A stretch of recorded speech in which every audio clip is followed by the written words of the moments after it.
Allez, Erev Tov Lekoulam, voilà, on est en direct. Alors exceptionnellement ce soir c'est moi qui fais le shiur à la place de notre ami Rabbi Shmuel. Comme je disais tout à l'heure, donc sa femme est là sur le point d'accoucher, donc Shara Tova, ça se passe bien pour sa femme si Dieu veut, une bonne santé pour le bébé et pour la maman.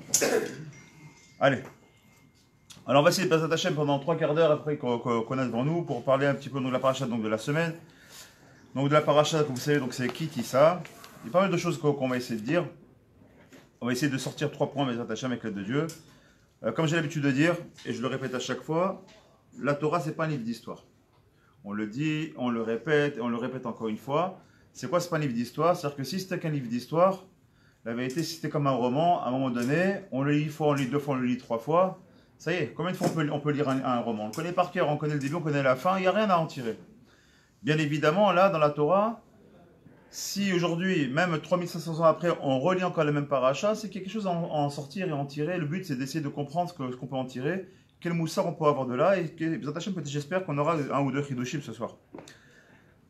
Alors, comme vous le savez tous, Ki Tisa, ça va commencer par le dénombrement donc, du Ham Israël, comme vous le savez, et très rapidement, on va arriver à la faute du Vaudor et d'expliquer un petit peu qu'est-ce qui va en couler, parce qu'aujourd'hui encore, on paye la faute du Vaudor, vous savez.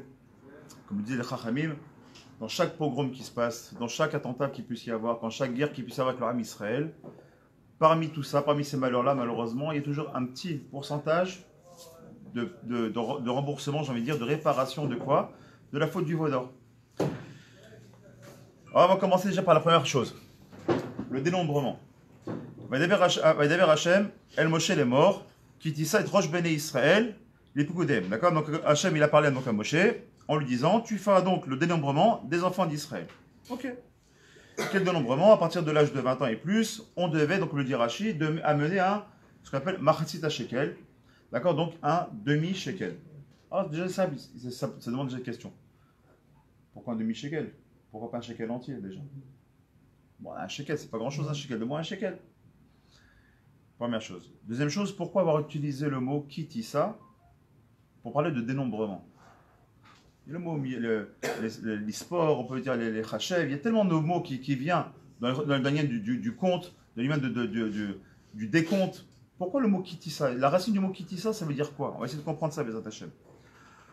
Ensuite, on va tout de suite voir le Kior, l'huile, la Ktoret, le Shabbat, tout ça c'est dans la première montée. Très bien. Alors, Ki Tisa. Avant ça, j'ai une petite histoire que j'ai ramenée mardi, je vais ramener ce soir. Une histoire vraie qui s'est passée ici en Eretz Israël, à Mekoubal. Son nom c'est Rabbi Yitzhak Mishenkitz. C'était un grand Mekoubal et quelquefois il recevait des gens pour donner des brachot, pour donner Baruch Hashem, de la chashivut aux gens, de donner un peu d'importance aux gens, les renforcer, et ça de la Torah. Seulement il avait un principe. Quand il étudiait, on n'avait pas le droit de le déranger. Donc il avait un shamash, un bedou, on va dire ça comme ça, qui était là pour justement vérifier que personne ne vienne le déranger pour son étude. Quand il ouvrirait la porte, c'était le moment où il était capable à recevoir des gens et effectivement de pouvoir, que chacune des personnes pouvait aller le voir pour demander ce qu'il avait demandé, mais Hachem, ou tout simplement, une bracha, une fila, etc. Et parmi les gens qui venaient le voir régulièrement, il y avait deux hommes assez riches, donc ça se passe en Eretz Israël, pas mal de temps en arrière. Et à l'époque, la richesse en Eretz Israël, c'était essentiellement l'agriculture et les troupeaux. Pas comme maintenant, bon, il y a les startups, il y a tout ce qu'il faut. À l'époque, c'était vraiment ce qui était dans le terroir, et bien évidemment, donc les bêtes, c'était vraiment la richesse. Et parmi donc, ces deux grands riches qui venaient revoir le Rav pour prendre des brachot, ils s'occupaient de quoi? Eux, ils avaient des troupeaux qui étaient énormes. C'est la grande majorité des troupeaux en Eretz Israël leur appartenaient, en tout cas dans tout le nord d'Israël. Et donc, à chaque fois, on a fait une iska, de faire un business ou quoi que ce soit, qu'est-ce qu'ils allaient voir? Le Rav. On prend la bracha du Rav, on a quelque chose à faire, un business à lancer, on va voir le Rav, on prend la bracha, effectivement, tout ce qui touchait, mamash, ça valait de l'or. Pourquoi? Parce que chaque fois, ils allaient voir le Rav, Godarav, on veut faire ça, qu'est-ce que vous dites? Brachavat slacha. Godarav, on a ça. Et à chaque fois, très bien. Voilà qu'un jour, malheureusement, commençait à y avoir une épidémie en Eretz Israël, qui a commencé à toucher un petit peu les animaux. Peut-être l'ancêtre de la vache folle va savoir, j'en sais rien. En tout cas, chose était que chaque bête commençait à tomber malade. La grande problématique, c'est quoi? C'est que une bête qui tombe malade, c'est le business qui en prend un coup. Parce que chaque bête qui tombe, c'est de l'argent en réel qui part. Mais c'est pas rien que ça. La grosse problématique qu'ils avaient, c'est quoi? C'est comme les gens à l'époque, bah, c'était pas comme maintenant, il y a des banques, il y a des prêts, des choses comme ça. Les gens, ils étaient très pauvres. Ceux qui n'avaient pas de business étaient très pauvres. De quoi ils vivaient? Ben, ils allaient voir ces gens-là. Ils leur disaient, voilà, moi, j'ai pas de gros moyens, mais je voudrais investir, par exemple, sur une vache.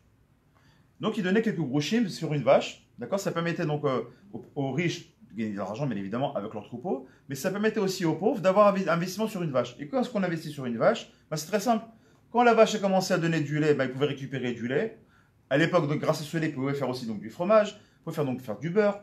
Et quand il y avait des petits qui naissaient, de cette vache-là en l'occurrence, on leur donne la possibilité donc, de faire la shrita, donc d'avoir aussi un petit peu de la viande. Donc des gens qui étaient assez pauvres, finalement, pouvaient avec quelques groshim, s'ils avaient acheté enfin, investi sur une vache, sur une chèvre ou autre, ça leur permettait de pouvoir manger. Le problème était là justement. C'est comme maintenant, il y a ces troupeaux qui commencent à mourir. Ben, ça donnait que malheureusement, ces veuves, ces orphelins qui étaient justement, eux qui étaient assez pauvres, qui n'avaient pas de quoi subsister, et ben du coup, ils risquaient de mourir de faim. Donc ces deux riches en question qui ont été faits, disent bon, on va aller voir le Rav. Il n'y a que lui qui peut nous aider, il faut qu'on fasse marcher, il faut qu'on arrive à trouver quelque chose, parce que là c'est très problématique. Donc ils vont taper à la porte du Rav, le shamash ouvre, et qui leur dit oui, qu'est-ce que vous voulez, on va voir le Rav, c'est Dachouf, pas de problème, asseyez-vous, et comme d'habitude, non, t'as pas compris, cette fois-ci c'est Dachouf, on veut le voir tout de suite. Vous savez très bien que le Rav ne veut pas être dérangé, pendant qu'il est dans son limoud, il ne veut pas être dérangé. Mais là on parle de Pikuar Nefesh. Il y a peut-être des gens qui vont mourir de faim. On est obligé d'aller le voir. Donc là, Shamash, quand il entend ça, il dit bon, ça capte des fachottes, on a un problème, on va malasot. Quand c'est comme ça, je vais déranger le Rav, j'ai pas le choix. Et bon, il tape à la porte, Vodara Mechila, je vous dérange, mais voilà. Et quand il est là pour essayer de dire que les deux personnes vont arriver, les deux riches en question, qui ont l'habitude de voir le Rav régulièrement, ils poussent le bedeau, ils poussent la position, c'est trop important, et ils commencent à vouloir parler avec le Rav. Et là, d'un coup, le Rav, il les regarde, et Pitom, Kimat, il va s'évanouir. Il est comme ça, il est Mach BLM, et d'un coup, il se ressaisit, et il les regarde à nouveau. Là, il les reconnaît. Mes enfants, qu'est-ce qui se passe? Venez vous asseoir, qu'est-ce que vous avez? Vous êtes blême, qu'est-ce qui se passe? Et là, il leur raconte l'histoire. Voilà, Govadara, voilà ce qui se passe. On est très embêtés. Pikwar Nefesh, on a des veuves, des orphelins qui ont investi sur nos vaches pour pouvoir manger et subsister. Et aujourd'hui, une grosse épidémie, on est chatatra, qu'est-ce qu'on peut faire? Il a fait une grande bracha, et Baruch Hashem nous explique l'histoire nous explique que l'épidémie s'est arrêtée. Bon, ces deux hommes sont repartis, Baruch Hashem, très bien, etc. Maintenant, le Rav, il va sur son bedeau, son chômage, il lui dit, dis-moi, qu'est-ce que tu as fait là? Je t'ai pas dit de jamais me déranger pendant mon limoud. Il dit, Rav, puis quoi en effet, j'ai mal à la saute. Il lui explique, voilà, vous avez bien vu que c'est d'Ochak, jamais je vous ai dérangé, mais là, j'ai pas le choix. Bon, il dit, ok, t'as bien fait, mais ça, c'est une chose. Tu sais, quand j'étudie pas seul. Baruch Hashem, c'est un grand Mekoubal. Et quand il étudiait, Baruch Hashem, il montait, les siphirotes, il montait jusqu'à 10 mondes. Comme ça, il nous explique là-bas l'histoire. Qui montait des dargotes extrêmement élevées. Et donc, le temps de redescendre de son limoud, il lui fallait du temps de monter et de redescendre, afin qu'une fois qu'il est redescendu dans ce monde-là, Kaviachol, au niveau de sa neshama en tout cas, il revenait dans son corps normalement, et là seulement il pouvait recevoir les gens. Il me dit, quand ces deux-là sont rentrés, j'ai fait même m'évanouir. Il dit, Gvodara, j'ai vu, et pourquoi? Qu'est-ce qui s'est passé? Pourquoi vous avez... J'ai vu à vos yeux que vous ne les avez pas reconnus, qu'est-ce qui s'est passé? Mais qu'est-ce qui s'est passé?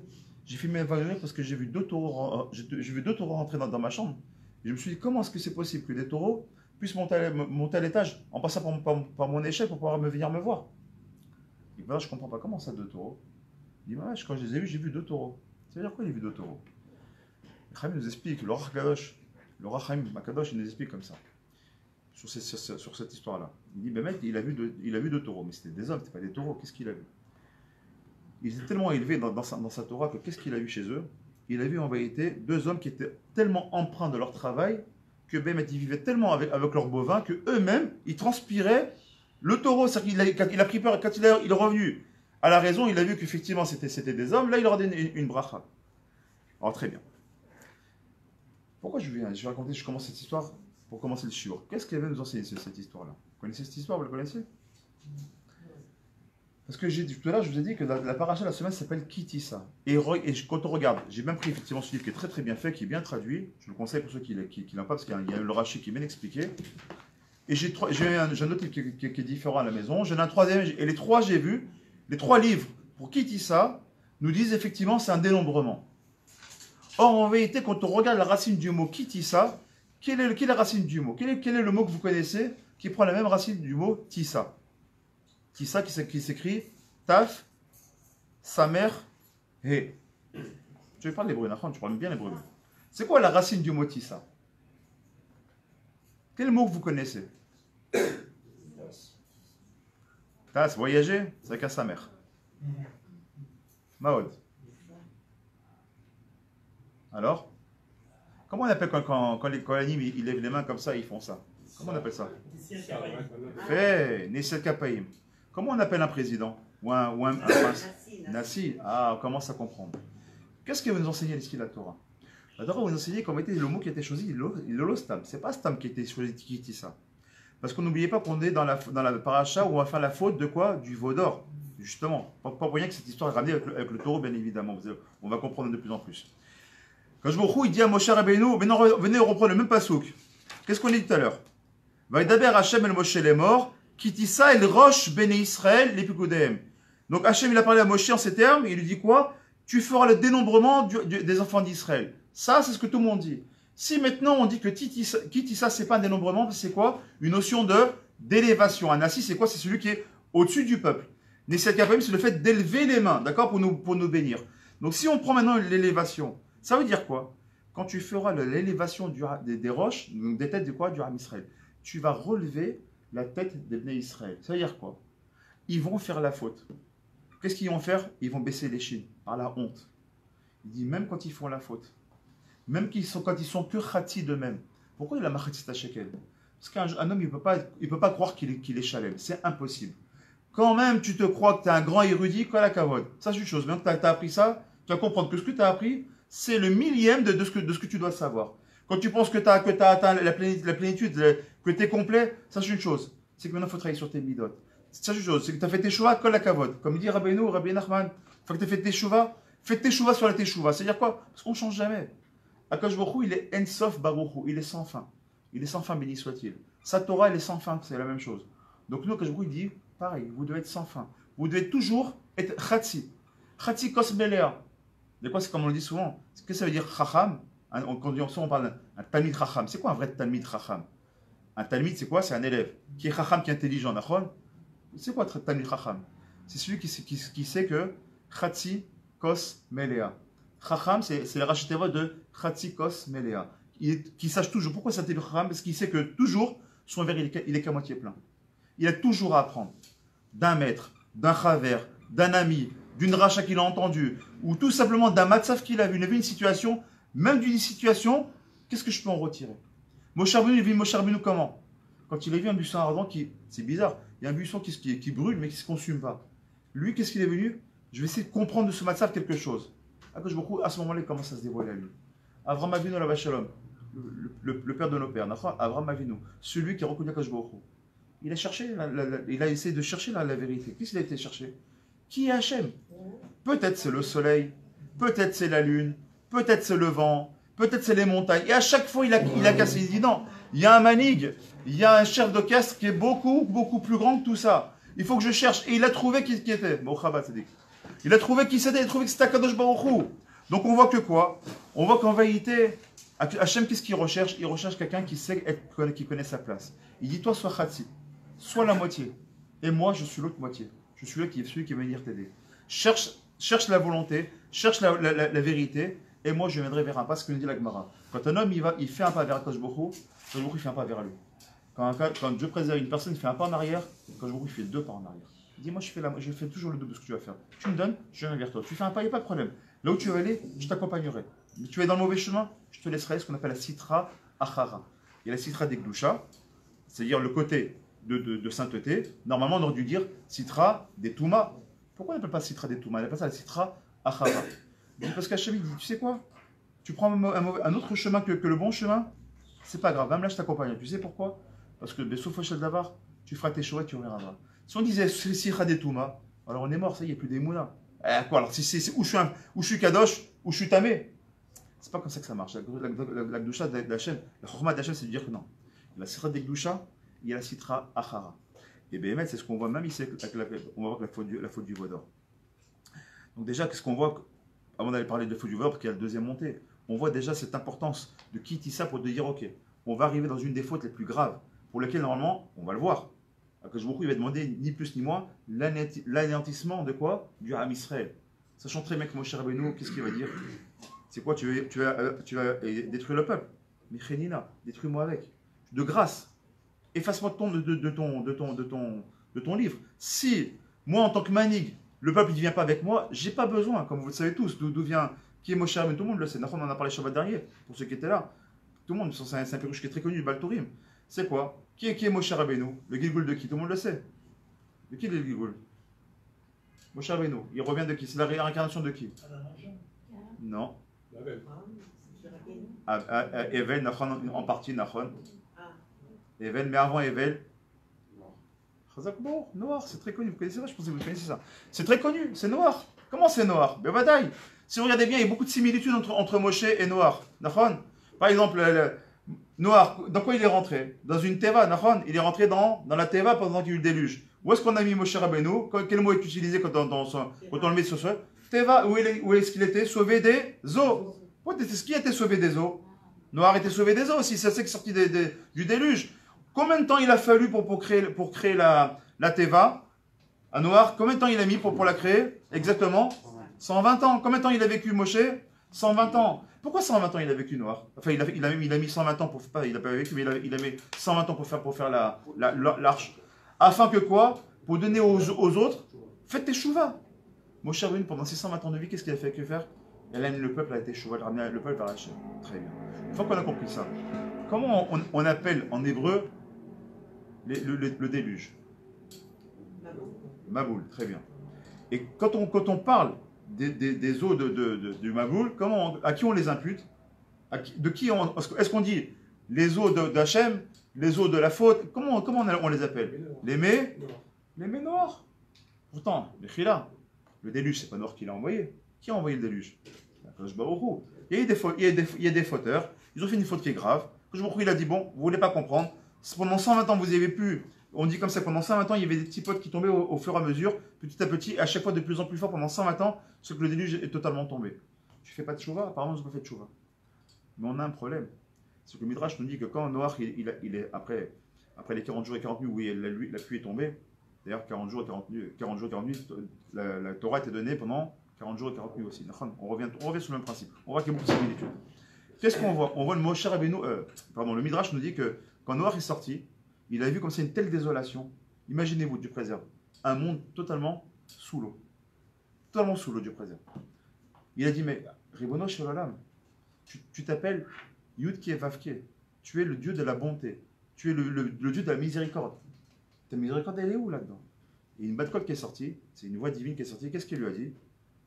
Il lui a dit, berger idiot, c'est maintenant que tu t'adresses à moi? C'est quoi berger idiot? 10 générations plus tard, on aura un grand bonhomme qui va s'appeler Avraham Avinu. Et pour une ville de mécréants, parce qu'il n'y a pas d'autre mot, qui s'appelle Sodome et Amora, où il y avait les pires choses qui étaient faites là-bas, qu'est-ce qu'il a fait? Peut-être sur 1 million ou 10 millions de personnes qui y a devant moi, peut-être il y a 50 justes, peut-être il y en a 40, peut-être il y en a 35, peut-être il y en a 30, peut-être il y en a 20, peut-être il y en a 10. Quand il dit que même si il n'y en aurait pas, il dira détruire la ville. Mais au moins, il a prié. Il a essayé de sauver. Il était ce qu'on appelle un sanégor. Il était un défenseur du Ham. Il a essayé de faire quelque chose. Qu'est-ce qu'il n'a pas fait à Noach? Il n'a pas prié. Et pourquoi on parle de Noach maintenant? Quel rapport de Noach ici avec la paracha? Elle est très simple. La liaison, elle est maintenant. Si on a compris que maintenant que Moshe Rabbeinu, c'est le Gilgoul de Noach, quand Akadosh Baruch Hu s'adresse à lui, il dit, dis-moi, Moshe, tu sais quoi? De toi sortir un bon peuple, propre, nickel, tov. Tout cela, on va les passer au fil de l'épée. Qu'est-ce qu'il dit? Efface-moi de grâce, efface-moi de ton livre. Et pourquoi efface-moi? Comment c'est marqué? Si on prend le mot meheni, ça veut dire quoi? Si on le met dans le bon ordre, ça fait quoi? Ça fait Noach. Il dit, tu m'as déjà abandonné la première fois. Quand j'étais Noach, j'ai compris que j'ai pas fait ce qu'il fallait faire, j'ai pas pris quand il fallait. Maintenant, tu me remets à l'épreuve et tu crois que je ne vais pas y arriver? Hors de question. Tu préfères être effacé plutôt. Ça, qu'est-ce qu'il a dit?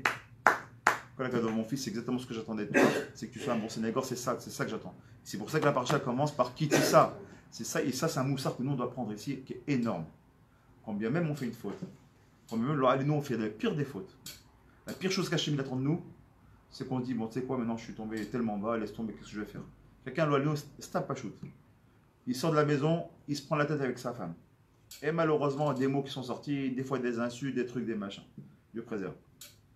Et il va pour aller à la synagogue pour prier. Il dit que je vais aller prier maintenant. Je vais me prendre la tête avec ma femme. Je vais aller devant la Sefer Torah. Hachem Satati Torfi Gilatecha. Alors que je viens de dire ma femme c'est les pires des choses. Laisse tomber, j'y vais pas. Ça, sachez une chose. Ou quelqu'un, il a fauté. C'est un homme, il a fauté avec sa bride. Il a fauté, je sais pas moi, il a pas mangé cachère. Imaginez-vous n'importe quoi.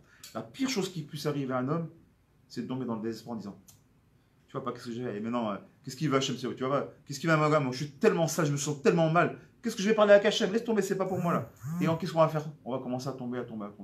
Les Rabbins nous disent l'échec, c'est pas quand on tombe, l'échec, c'est quand on reste à terre. Tomber, au contraire, la Gemara nous dit quoi? Il dit on peut pas arriver à une grande sagesse si on ne trébuche pas dans sa vie. Avec Kedekar, la même Gemara nous dit pour devenir un tzaddik, il faut tomber 7 fois. Alors pourquoi 7? Justement, qu'il y a des choses ésotériques là-dedans. Mais ça veut dire quoi? Tu veux devenir un grand bonhomme, tu tombes. Un enfant, un bébé, enfin un petit enfant, avant de savoir bien marcher, il marche, il se casse la figure plusieurs fois. Il comprend que là ça glisse, il comprend que là il faut se tenir, il comprend comment il faut tomber, comment il faut se rattraper, il apprend.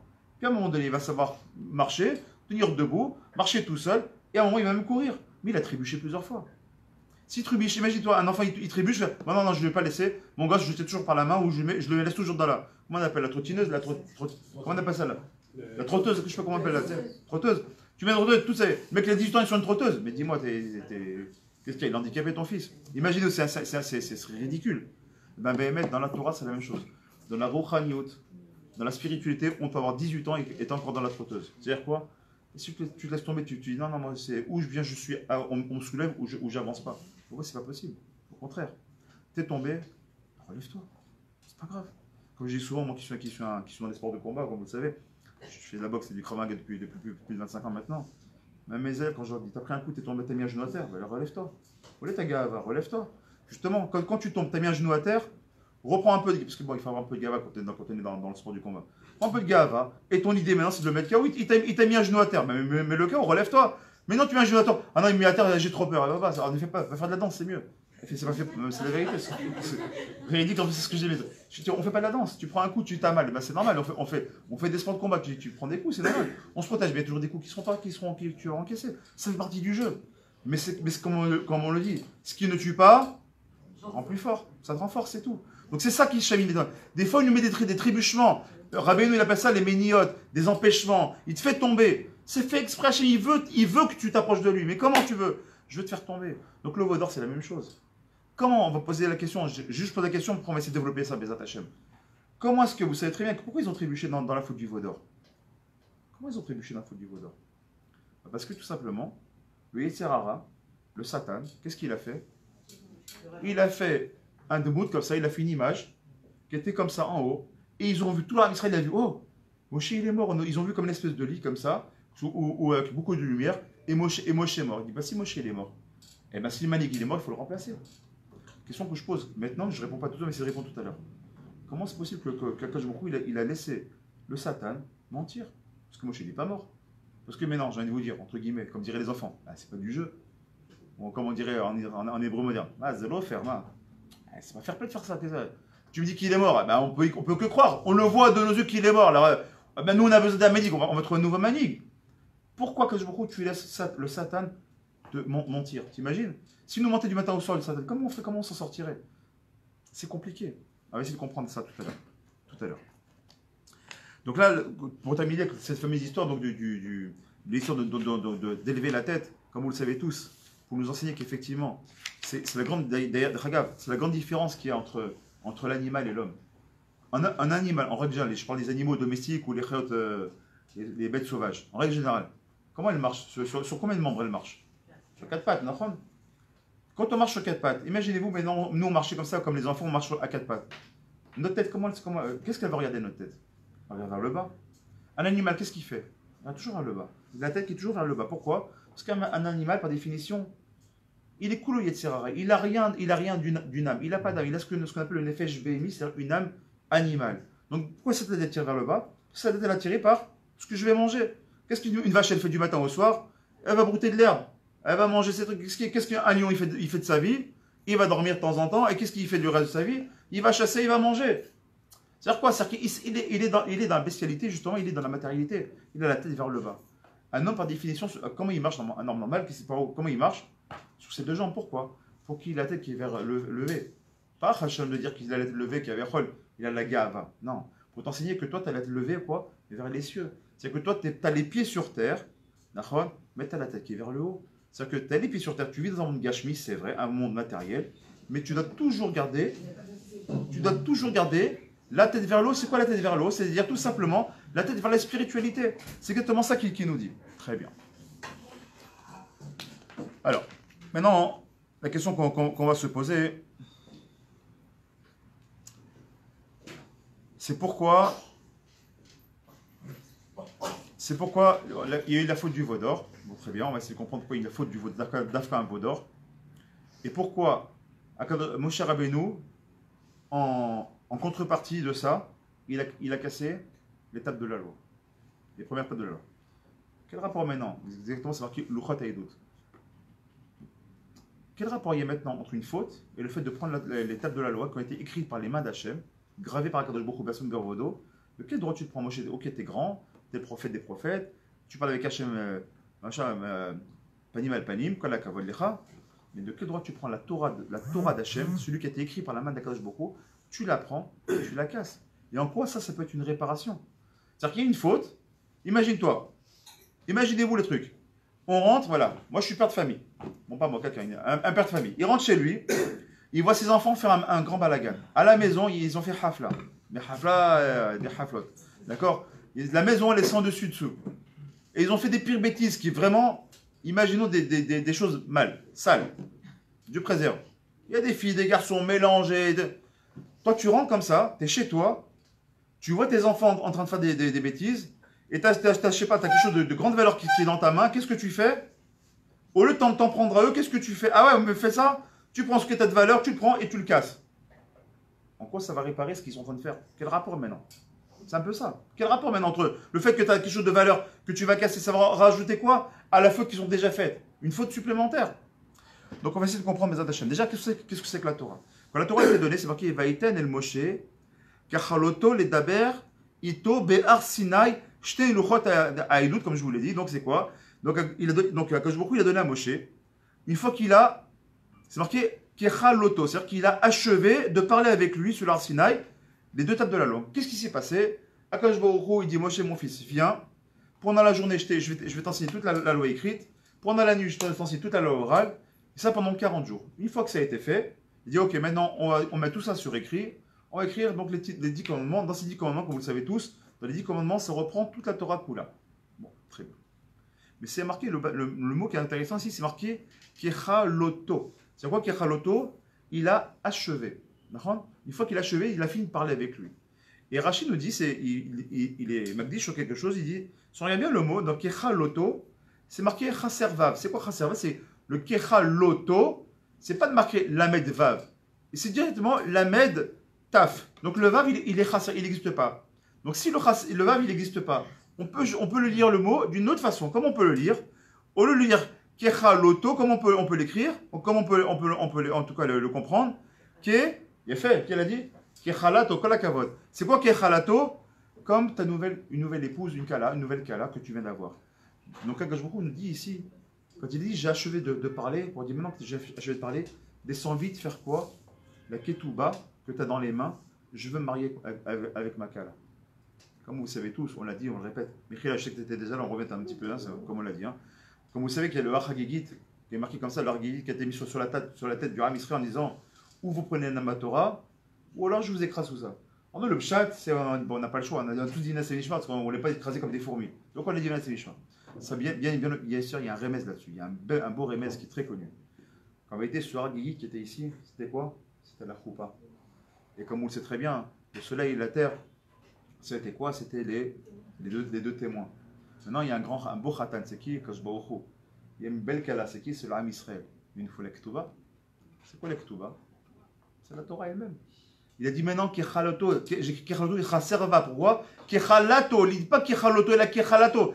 Va tout de suite, je veux me marier avec mon peuple. Descends vite, vite. Allez, on a fini, on a tout, elle a fini d'être écrite. On perd pas de temps. Vite, on fait les nisouim, ça y est, je vais tout de suite me marier. Qu'est-ce qu'il a fait Moshe Rabbeinu? Maintenant, on va comprendre. Qu'est-ce qu'il a fait Moshe Rabbeinu quand il a vu que le Ham Israël s'est trompé? Ah, il y a plein de pirouchim, on reste sur le pshat. Kavechol, ils ont fait donc Avodah Zara. Je dis Kavechol, c'est pas vraiment une vraie Avodah Zara. Mais on va dire, pour le pshat, on va dire que c'est une Avodah Zara. Ils ont quand même fait un Vaudor.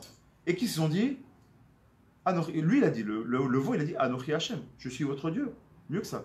Je suis votre Dieu qui vous a fait sortir d'Égypte. Qu'est-ce qu'ils ont dit? Allah Akbar. Ils ont commencé à dire, ah ok, c'est lui notre Dieu, super, c'est notre Dieu. Quand Moshe Rabbeinu, il arrivait avec la Ketouba, enfin, Ketouba, je me suis vendu, avec les Luchot Abrit, qu'est-ce qu'il a fait? Tout de suite, il a cassé. Il dit quoi? Si je leur donnais la Torah maintenant, malgré ça, c'est-à-dire que la Torah, ça veut dire qu'il y a un mariage. S'il y a un mariage, imaginez-vous, il y a une Ketouba qui se fait, et avec une femme qui est avec un homme. C'est une femme qui est avec un homme, et non, elle fait comme si rien n'était, elle sort avec son petit gars, et pour bonne figure devant ses parents et les familles, imagine une fille de mauvaise mœurs, du préserve, d'accord? Pour faire bonne figure, elle va se marier. Et où? Mamash à la synagogue avec son khatan. Elle reçoit la ketouba. Et son mari, qu'est-ce qu'il lui dit? Ariat, les coups d'échette, maintenant t'es ma femme, qu'est-ce qui se passe?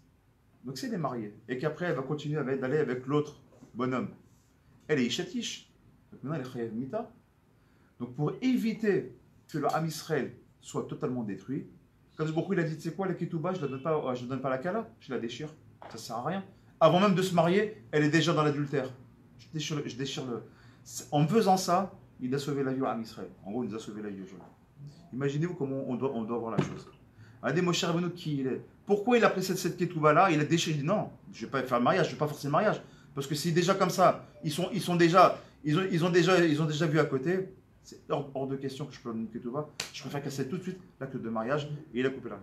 La loi d'Avodah Zarah n'existe pas à ce moment-là. Pourquoi elle n'existe pas?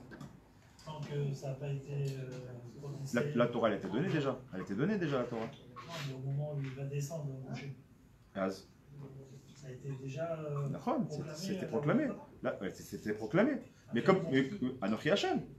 De commandement. Je suis Hashem votre Dieu, vous n'aurez pas Dieu d'autre que moi. À ce moment-là, la Neshama, elle n'a pas supporté, ils ont quitté leur corps. D'accord? Et là, quand il a dit à Moshe, bon, eux, ils ne peuvent pas supporter. Toi, monte, je te donnerai toute la Torah et tu redescendras leur enseigner. Les deux premiers commandements, tout le monde l'a entendu. Alors, on revient. Très bien, vous êtes avec moi ou je suis tout seul?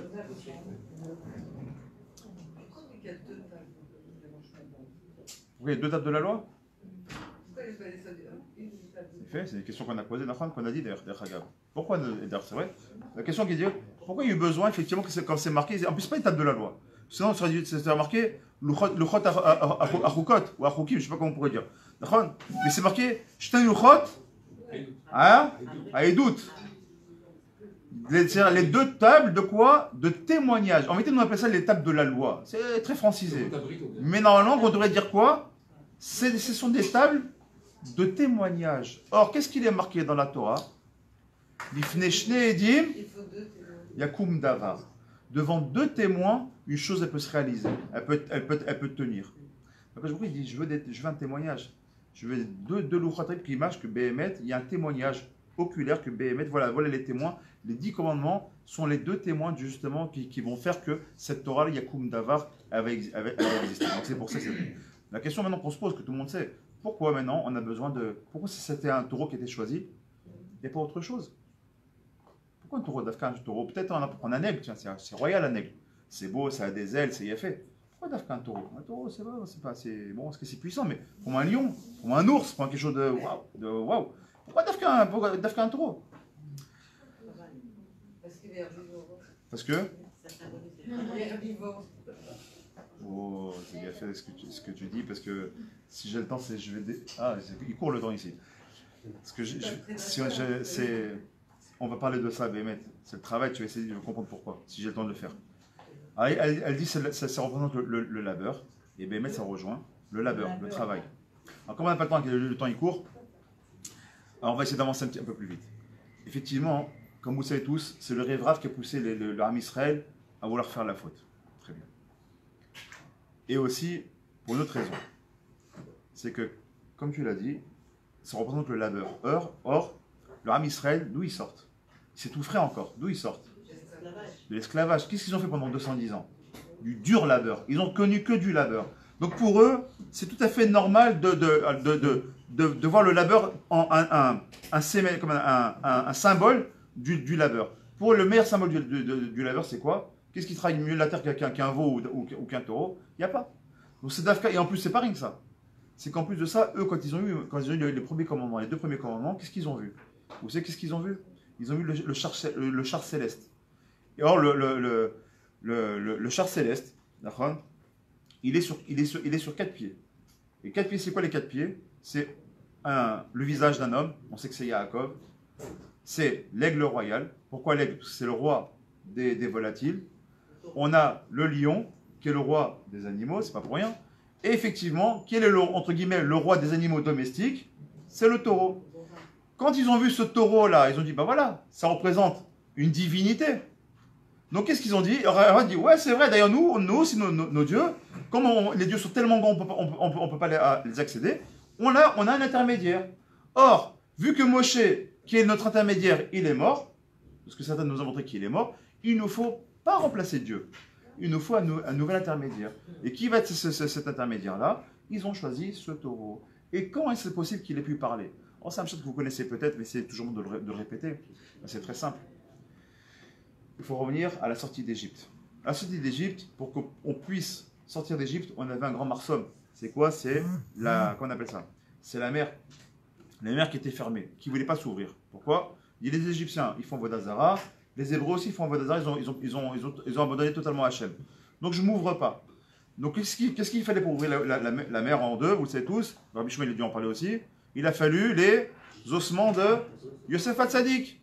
Or, Yosef Hatzadik, on n'a pas ici le... C'est bizarre, on n'a pas ici de... Qu'est-ce qui représente le symbole de Yosef Hatzadik? Le taureau. Comment sera marqué? Aléchor. Ah, Aléchor. Comment ça s'est passé? Écoutez bien. Vous savez bien, mais c'est toujours bien de se le rappeler. Hein? Aléchor. Ouais, Aléchor. Qu'est-ce qui s'est passé? C'est pendant que tout le monde est parti chercher le Bizat à Mitzrayim. Avant Bizat Ayat, c'est les richesses qui sortaient de la mer, il y avait Bizat Mitzrayim, c'est la richesse qu'il y avait chez les Égyptiens. C'est ce que je il a demandé. De grâce, demande à tes enfants de prendre tout l'or et l'argent d'Égypte avant de sortir d'Égypte. Donc c'est ce qu'ils ont fait. Très bien. Il y en a deux qui ne l'ont pas fait. Ces deux-là, un, c'est Moshe Rabbeinu, à la vache Shalom. Pourquoi? Parce que lui, pendant que tout le monde prenait les richesses, lui, qu'est-ce qu'il était faire? Il a écrit le Shem Mefourash, donc le nom divin sur un pétek, sur une plaque. Il a marqué Aléchor, qui représente Yosef Hatzadik. Il a jeté ça où? Dans le Nil. Et de façon miraculeuse, le cercueil, parce que c'était un cercueil, où il y avait Yosef Hatzadik, il est remonté. Et donc, comme ça, il a pu récupérer les ossements qu'il a pris avec lui pour pouvoir passer la mer Rouge. Seulement, il y avait un autre bonhomme qui était là, qui était caché derrière tout ça. Qui est ce bonhomme?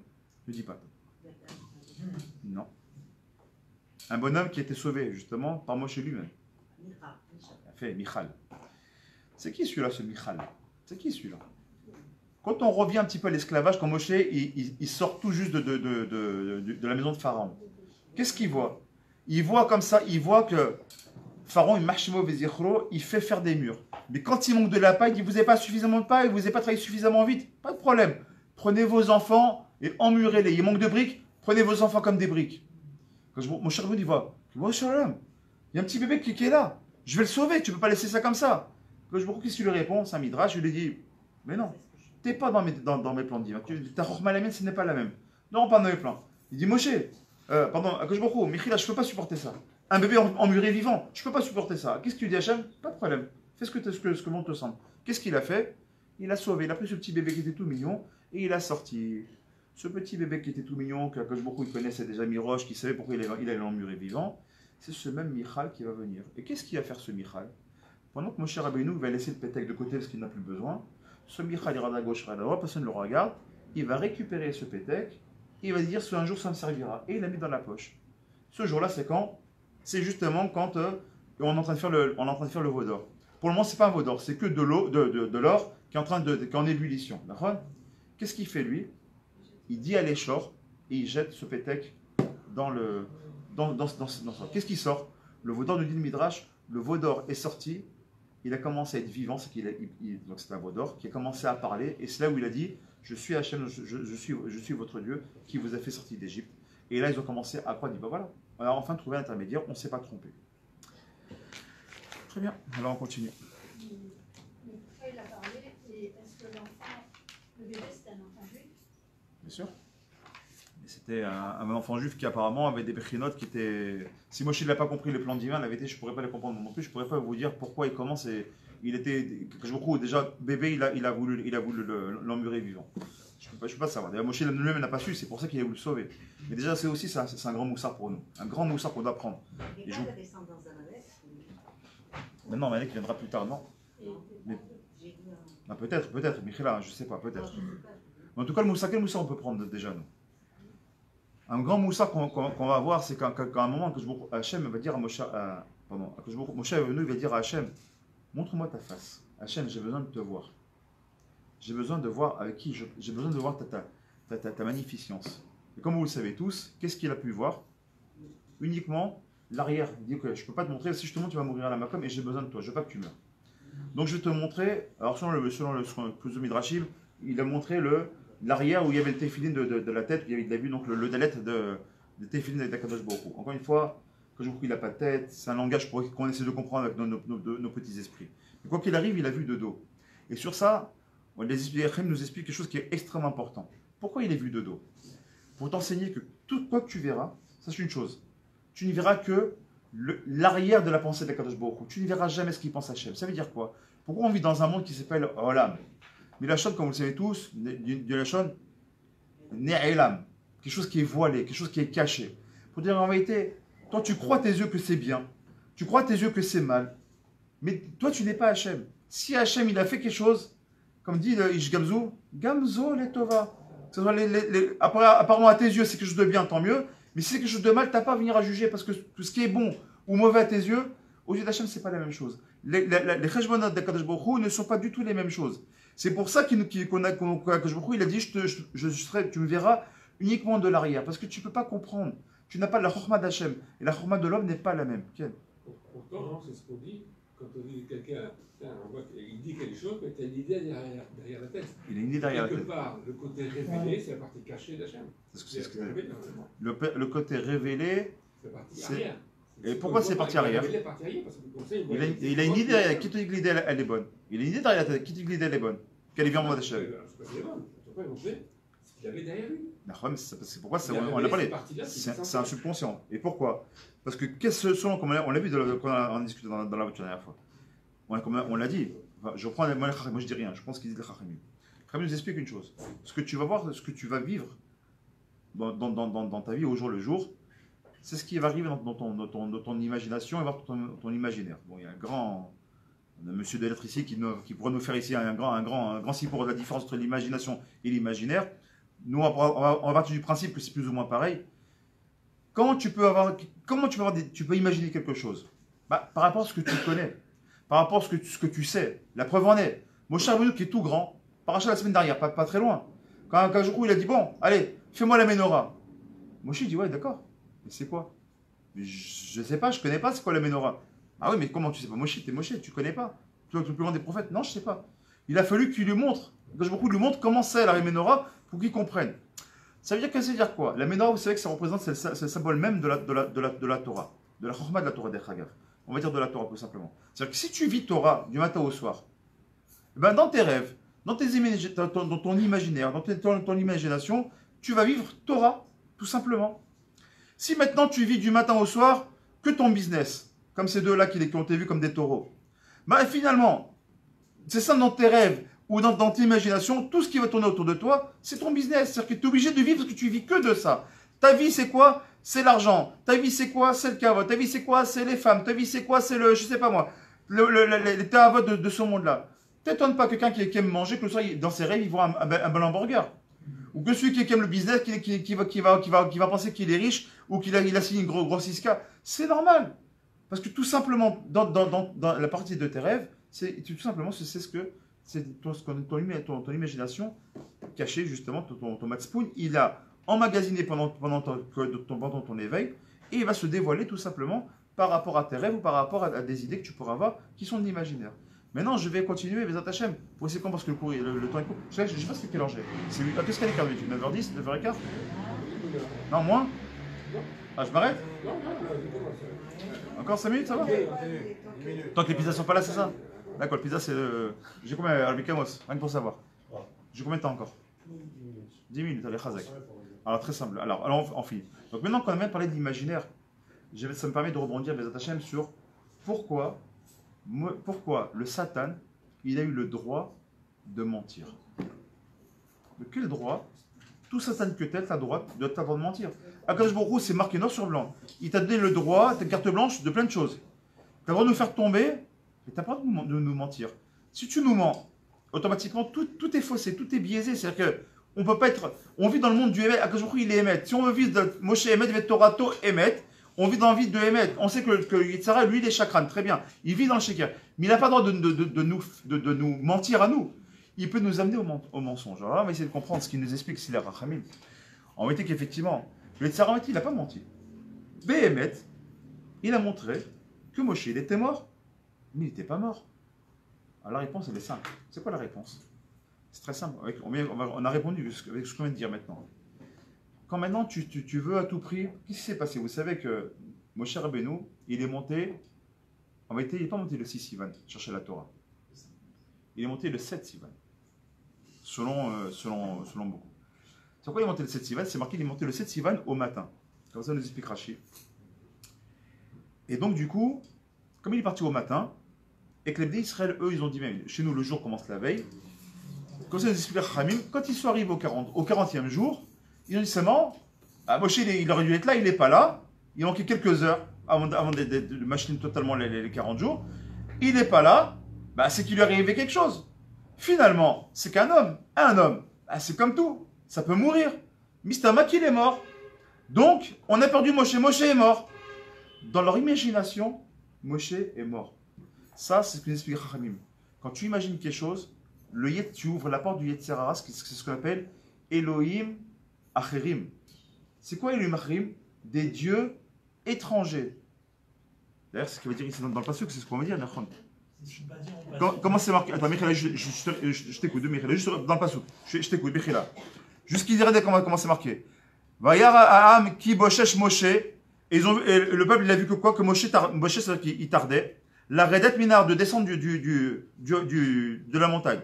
Vayikhel Aham, ils ont commencé à se rassembler à la Aaron, à côté d'Aaron. Il dit, bon, Aaron, toi qui es proche de ton frère, toi tu vas savoir nous dire qu'est-ce qu'on doit faire. Qu'est-ce que tu lui dis? Vayomru Elav, Koum, lève-toi. Aselanu, Elohim, fais-nous des dieux. Asher Yelechu Lefanenu, qui pourront marcher devant nous, qui zé Moshe Aïch, parce que ce Moshe-là, l'homme, Asher Elanu, qui nous a fait sortir d'Égypte, Lo Yadanu, Mehayalo. On ne sait pas ce qui lui est arrivé. Et Rachid nous dit, ils ont dit quoi? A priori, il n'est pas arrivé, c'est certainement qu'il est mort. Donc dans leur tête, il n'était pas arrivé. Ils n'ont pas dit à Aaron, c'est un peu de tact quand même. C'est comme son frère. On ne va pas dire, bon, il est mort, alors. Bon, c'est comme on ne sait pas ce qui lui est arrivé, fais-nous quelque chose pour le remplacer. Dans leur tête, c'est tout. Ça y est, Moshe, on n'a plus besoin de lui, on le remplace direct. On l'a déjà remplacé, on le veut le remplaçant. Donc qu'est-ce qu'il a fait le Satan? Vous le remplaçant? Vous avez raison. Regardez, il est mort. Vous avez raison de le remplacer. Il leur a donné un demout, un monde imaginaire en disant, vous savez quoi? Béhémet, vous avez raison, changez-le. Maintenant qu'il est mort, vous êtes en droit de le changer. À quel égard que le Kuzari dira même, il ira jusqu'à dire que les Bnei Israël n'ont aucune faute en ayant fait le Vaudor. À quel égard? Quel Michel, tu as une question? Si je peux répondre. Si le Yetzer Hara, comme tu dis, l'a influencé comme ça rend beaucoup en cause leur décision de libre arbitre. Bien fait. Le libre arbitre, alors ça rejoint ce qu'on a dit tout à l'heure. Tu as raison, le libre arbitre c'est quelque chose d'important ce que tu dis. Bémet, le libre arbitre il est important, mais le libre arbitre c'est quoi? On va le voir dans Microcotaï, on va le voir dans ces parachutes qui seront à peu près dans ces eaux-là. Qu'est-ce qui a marqué? J'ai créé la vie, j'ai créé la mort. Aval, c'est marqué tout de suite derrière. Et là, on apprend une chose qui est fondamentale. J'ai créé la Sitra Gdusha, j'ai créé la Sitra Chara. J'ai créé l'obscurité, j'ai créé la lumière. Et toi, tu choisiras la lumière. Mais j'ai créé les deux. C'est ça le libre arbitre. Pour que tu aies un libre arbitre, il faut que tu aies un choix. Donc tu as un choix qui est devant toi. Mais moi, en tant que bon père, je te dis, regarde, il y a un choix que je te donne, parce qu'il faut que tu aies un choix, il faut que ça vienne de toi. Mais par contre, ma ça, mon conseil, c'est de choisir la vie. Je te le dis. Donc là, c'est pareil, pour revenir pour l'imaginaire. Que je me dis, je vais laisser le Yitzhara faire son travail parce qu'il est là pour ça. Est-ce que B et Met, ils vont me faire confiance? Ils ont quand même, ils ont vu, comme, encore une fois, ils ont vu le Kissa Kavod. Je ne sais pas si vous vous rendez compte. Là, on parle du Dordéa quand même. On parle de ceux qui ont vu. J'ai vu ta main, Malka, je te réponds pas. J'essaie de te répondre. J'ai vu qu'il dit, mais vous avez tout vu. Vous avez vu la sortie d'Égypte. Vous avez vu les 10 plaies. Vous avez vu la mer Rouge. Vous avez vu les Hanéla Kavod. Le Ber Miriam. Vous avez vu la manne. Qu'est-ce que vous voulez de plus? Et mieux que ça, vous avez vu les 2 premiers commandements, vous avez entendu de ma bouche. Comment c'est possible? Ken? Oui, c'est ce que je voulais dire. C'est bizarre quand même qu'ils demandent Elohim, fais-nous Elohim, des dieux, alors qu'il aurait. Moshe, c'était pas un dieu déjà. Alors, si Moshe, entre guillemets, s'il est mort, Moshe, c'est qu'il aurait dû demander quelqu'un comme Moshe, pas comme des dieux. Là, ils ont demandé fais-nous des dieux. Il a fait ce que tu dis. Regarde ce qu'il dit bien. Exactement. C'est la réponse qu'il va te donner. Exactement ça. Il dit. On a dit que finalement, ils ont presque mis Dieu, hein, comme s'ils avaient pris Moshe finalement comme un dieu. D'ailleurs, celui qui va fauter, qui va vraiment se tromper, c'est toi qui m'as dit ça dans la semaine. Celui qui va se tromper, finalement, c'est qui? C'est Yeshua. Lui, c'est pris pour Dieu.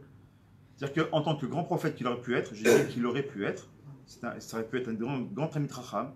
Il est né juif, il était élève mouvak d'un Tana, c'est pas donné à n'importe qui. C'est-à-dire que son maître, c'était un de ceux qui ont écrit la Gemara, donc il y avait Ruach HaKodesh, qui était capable de dire au soleil, arrête-toi, Triat Hametim, de ça on parle.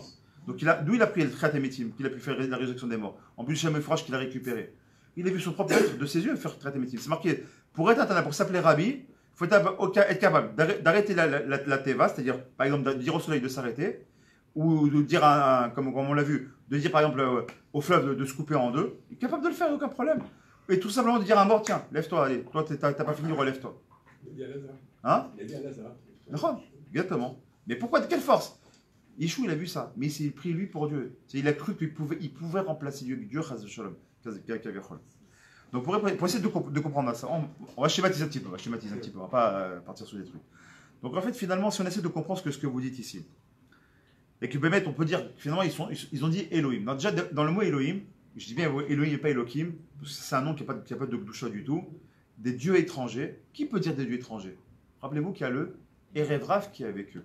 Le Erev, eux, ils avaient l'habitude d'avoir des dieux, parce qu'ils avaient plusieurs dieux. Le dieu du soleil, le dieu de ci, le dieu machin, le dieu de la guerre, etc. Donc ils avaient l'habitude d'avoir des dieux. Et eux, effectivement, leur dieu, c'était représenté par un Imtsaï, un intermédiaire. Donc pour eux, la notion d'intermédiaire et de dieu, finalement, ça se rejoint beaucoup. Donc dans leur tête, Moshe c'est un petit intermédiaire, donc c'est aussi un petit dieu. Donc vu qu'il n'est plus là, on va le remplacer par un Vaudor, et ce Vaudor, ce sera Dieu, Elohim Echaim. Ce qu'on avait donc Elohim Echaim, donc d'autres dieux.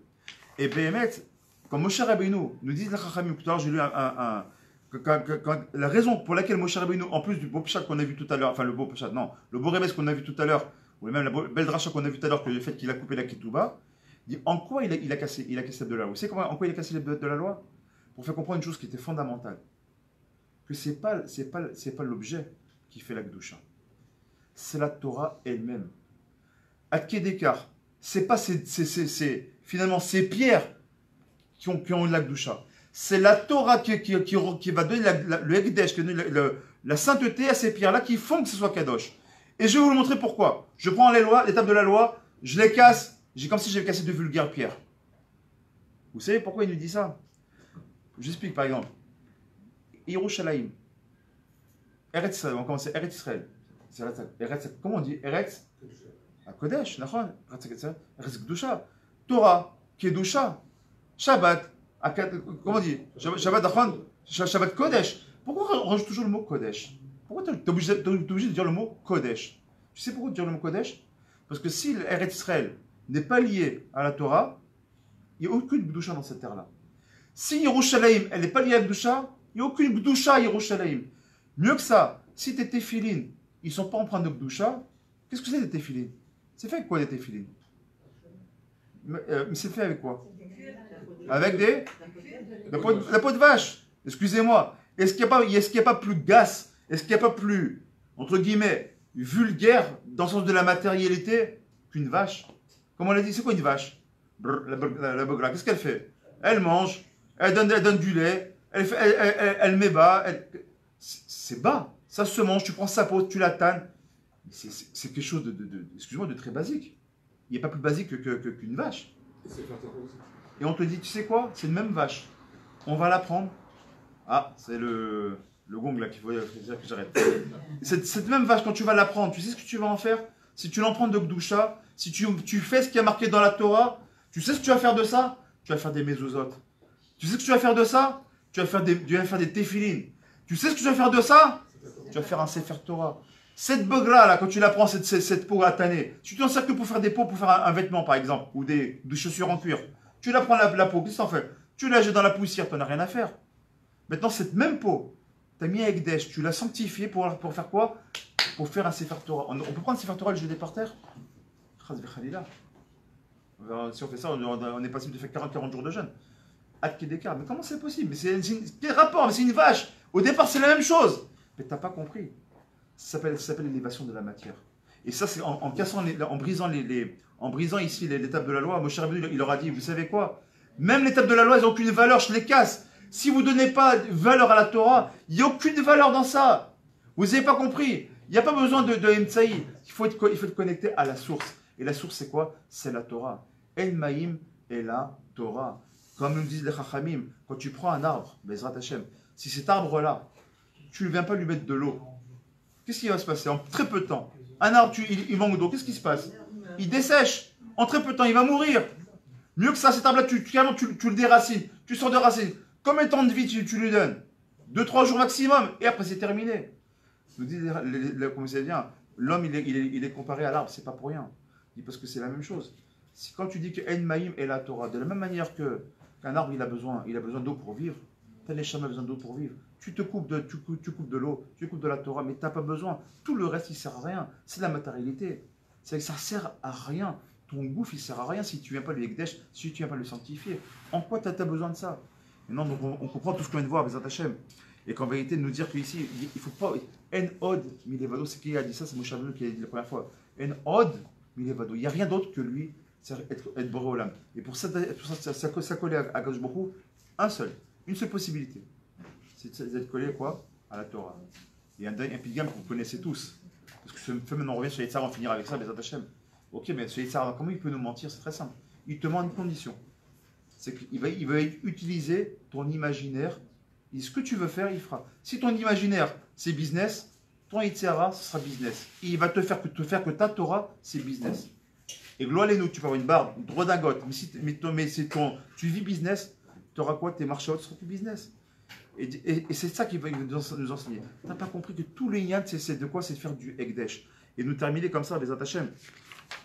J'ai quelque chose que je voulais vous dire et qui vient de m'échapper. C'est dommage. Bon, c'est ça que je voulais terminer avec cette notion-là. Oui, c'est ça. Il nous dit maintenant, Bareti Yetzerara, Baratilo, Torah, Tavlin. D'accord? J'ai créé le Yetzerara, mais j'ai créé l'antidote qui s'appelle la Torah.